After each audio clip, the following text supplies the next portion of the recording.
Anda pecinta kuliner mie Aceh mungkin tidak asing lagi dengan yang namanya mie daging atau mie telur. Namun kali ini kami akan mengajak Anda merasakan sensasi mie Aceh yang lain daripada yang lain. Penasaran berikut liputannya.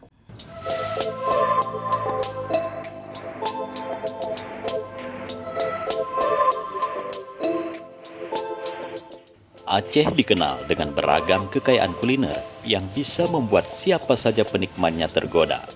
Salah satunya adalah mie Aceh yang sudah dikenal hingga mancanegara.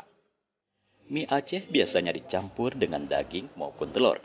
Namun kali ini, kami akan mengajak Anda menikmati sensasi mie Aceh yang lain daripada yang lain, yaitu mie Aceh dengan campuran jamur merang. Mie Aceh jamur merang merupakan salah satu sensasi mie Aceh yang diracik dengan campuran bahan rempah khas Aceh dengan campuran jamur yang segar.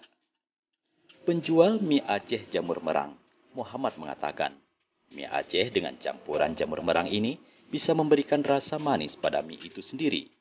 Menurutnya, jamur yang dimaksud